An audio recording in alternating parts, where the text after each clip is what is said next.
खबरों का उत्तराखंड के पिथौरागढ़ जिले में बने नैनी सैनी एयरपोर्ट को डीजीसीए की मंजूरी मिल गई है। अब यहां से फ्लाइट्स ऑपरेट हो सकेंगी और ये एयरपोर्ट चीन सीमा से सिर्फ 50 किलोमीटर की हवाई दूरी पर है। इस एयरपोर्ट के चालू होने से उत्तराखंड का पहाड़ी इलाका हवाई रास्ते के जरिए देश भर से जुड़ सकेगा। राज्य के सीएम पुष्कर सिंह धामी ने खुद इस बात की पुष्टि की है। उन्होंने कहा कि इससे उत्तराखंड खासकर कुमाऊं इलाके की एयर कनेक्टिविटी बेहतर होगी। हम इसके लिए प्रधानमंत्री नरेंद्र मोदी और सिविल एविएशन मिनिस्ट्री को धन्यवाद देते हैं।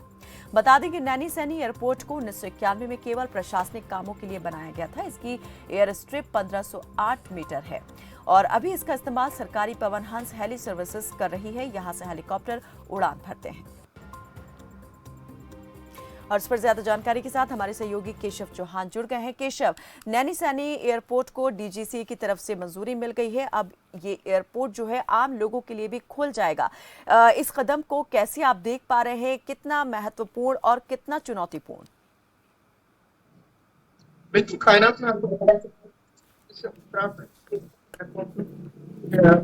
गई है। उसको लेकर अगर हम कुमाऊं मंडल की बात कर ले तो कुमाऊं मंडल के जो वहाँ के लोग हैं वो कहीं ना कहीं एयर कंडीशनर जो हवाई सुविधाएं हैं उनका लाभ ले सकेंगे, उनसे जुड़ सकेंगे। और साथ तौर से देखा गया है कि उत्तराखंड और भी बेहतर हो सकेगा, क्योंकि उत्तराखंड की जो उत्तराखंड में अभी जो दो हेलीपैड स्थित हैं वो बड़े हैं। कहीं ना कहीं देखा जा सकता है कि उत्तराखंड का जो राजधानी है उसके समीप अगर हम बात कर ले जोली ग्रांट देहरादून की, तो देहरादून का एक एयरपोर्ट है जो जहां से देश के कई राज्य के लिए रोज कई जो फ्लाइट है वो कहीं ना कहीं यहाँ से उड़ान भरती हैं। और इसको भी नैनी सैनी एयरपोर्ट को जिस तरीके से हमने देखा है कि आज मंजूरी मिल गई है, तो कहीं ना कहीं इसका उत्तराखंड को बहुत बड़ा फायदा होगा। क्योंकि उत्तराखंड में देखा जाता है कि उत्तराखंड जो है ये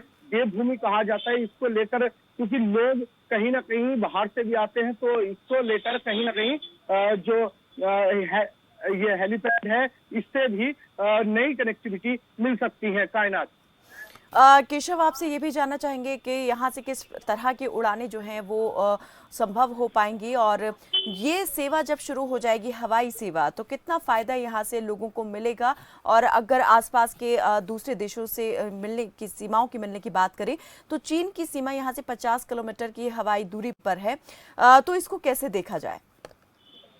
बिल्कुल कायनात, मैं आपको बताना चाहूंगा जिस तरीके से इस हेलीपैड से सिर्फ चीन का जो हेलीपैड है वो 50 किलोमीटर की दूरी पर है। क्योंकि साफ तौर से देखा जा सकता है कि जब ये हेलीपैड लोगों के लिए खुल जाएगा, लोगों के लिए लोग यहाँ से आवाजाही शुरू कर देंगे, यहाँ से अपनी उड़ान भर सकेंगे, यहाँ से कहीं जा सकेंगे उड़ान के माध्यम से, तो कहीं ना कहीं देश का जो उत्तराखंड राज्य है वो बेहतर होगा। साफ तौर से देखा जा सकता है कि क्योंकि हेलीकॉप्टर के माध्यम से जब कोई दूसरे राज्य के लिए जाता है तो कहीं ना कहीं उसके जो समय की बचत भी होती है, तो उसको वो कहीं ना कहीं देश अपने हित में लगाएगा और जो उत्तराखंड राज्य है वो बेहतर हो सकेगा। और कुमाऊं मंडल की बात करने तो कुमाऊं मंडल का जो लोग हैं उनको इसकी बेहद जरूरत भी थी। और साफ तौर से देखा जा रहा है कि कुमाऊं मंडल के लोगों के लिए ये बेहद सुनहरा मौका भी है। कायनात, एक आखिरी सवाल केशव आपसे जानना चाहेंगे, प्रशासनिक कामों के लिए जो है इस एयरपोर्ट को बनाया गया था और 1991 में यहाँ से